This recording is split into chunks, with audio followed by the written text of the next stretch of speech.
Bonjour à toutes et à tous.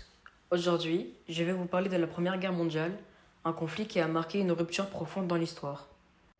Entre 1914 et 1918, c'est une véritable guerre totale qui mobilise non seulement les soldats, mais aussi les économies, les civils et les esprits. La guerre se déroule en trois grandes étapes. En 1914, la guerre de mouvement, l'Allemagne envahit la Belgique et le nord de la France, mais elle est stoppée à la bataille de la Marne. De 1915 à 1917, la guerre devient une guerre de position, les armées s'enterrent dans les tranchées et le front se stabilise. En 1918, avec l'entrée en guerre des États-Unis, on revient à une guerre de mouvement qui conduit à l'armistice du 11 novembre 1918. Ce conflit est marqué par une violence extrême. Deux exemples montrent cette brutalité. La bataille de Verdun en 1916, 10 mois de combat, 300 000 morts et blessés. Verdun devient le symbole de la souffrance des soldats et de la résistance française. Le génocide des Arméniens en 1915.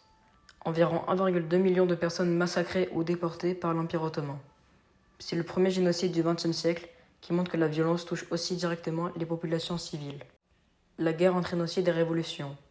En 1917, la Russie connaît deux révolutions. Celle d'octobre, menée par Lénine et les bolcheviks, met fin au régime tsariste et instaure le premier régime communiste. La Russie se retire alors de la guerre, ce qui bouleverse l'équilibre des forces. En 1919, les traités de paix redessinent l'Europe. Les grands empires allemands, austro-hongrois, ottomans, russes disparaissent. De nouveaux pays apparaissent, comme la Pologne ou la Tchécoslovaquie. Mais le traité de Versailles impose à l'Allemagne de lourdes sanctions. Ce sentiment d'humiliation prépare les rancunes qui mèneront à la Seconde Guerre mondiale. En résumé, la Première Guerre mondiale fut une guerre totale.